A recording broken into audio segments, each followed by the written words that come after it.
विदेशी यात्रियों से मिलने वाली प्रमुख जानकारी। ए, यूनानी रोमन लेखक। 1, टेसियस। ये ईरान का राजवैद्य था। भारत के संबंध में इसका विवरण आश्चर्यजनक कहानियों से परिपूर्ण होने के कारण अविश्वसनीय है। 2, हेरोडोटस। इतिहास का पिता कहा जाता है।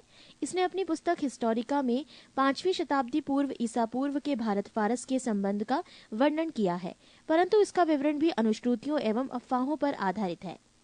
पृष्ठ 3। सिकंदर के साथ आने वाले लेखकों में निरियाकस, आने सिक्रेटस तथा आस्टोबुलस के विवरण अधिक प्रामाणिक एवं विश्वसनीय हैं। 4, मेगास्थनीज। ये सेल्यूकस निकेटर का राजदूत था जो चंद्रगुप्त मौर्य के राज दरबार में आया था।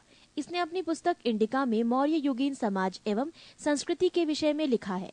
5, डाइमेकस। ये सीरियन नरेश आंतियोकस का राजदूत था जो बिंदुसार के राज दरबार में आया था। इसका विवरण भी मौर्य युग से संबंधित है। 6, डायोनीसियस। ये मिस्र नरेश टॉलेमी फिलेडेल्फस का राजदूत था जो अशोक के राज दरबार में आया था। 7, टॉलेमी। इसने 2री शताब्दी में भारत का भूगोल नामक पुस्तक लिखी। 7, प्लिनी। इसने 1म शताब्दी में नेचुरल हिस्ट्री नामक पुस्तक लिखी। इसमें भारतीय पशुओं, पेड़ पौधों, खनिज पदार्थों आदि के बारे में विवरण मिलता है। 9, पेरिप्लस ऑफ द इरिथ्रियन सी। इस पुस्तक के लेखक के बारे में जानकारी नहीं है। ये लेखक करीब 80 ईस्वी में हिंद महासागर की यात्रा पर आया था। इसने उस समय के भारत के बंदरगाहों तथा व्यापारिक वस्तुओं के बारे में जानकारी दी है। बी, चीनी लेखक। 1, फाहियान। ये चीनी यात्री गुप्त नरेश चंद्रगुप्त द्वितीय के दरबार में आया था। इसने अपने विवरण में मध्य प्रदेश के समाज एवं संस्कृति के बारे में वर्णन किया है। इसने मध्य प्रदेश की जनता को सुखी एवं समृद्ध बताया है। 2, सनयुगन।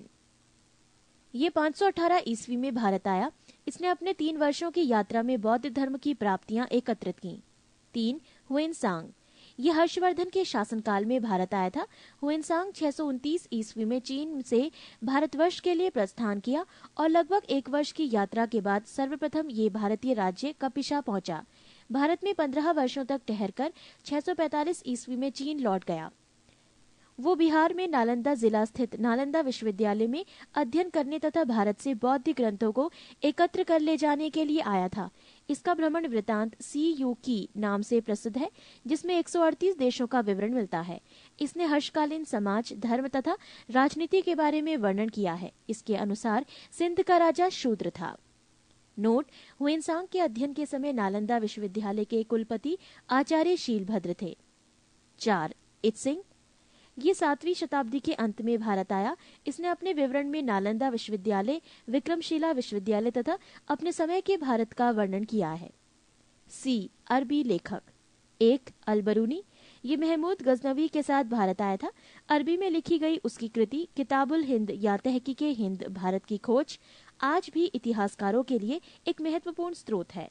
इसमें राजपूत कालीन समाज, धर्म, रीति रिवाज, राजनीति आदि पर सुंदर प्रकाश डाला गया है। डी, अन्य लेखक। 1, तारानाथ। ये एक तिब्बती लेखक था। इसने कंग्यूर तथा तंग्यूर नामक ग्रंथ की रचना की। इनसे भारतीय इतिहास के बारे में जानकारी मिलती है। 2, मार्को पोलो।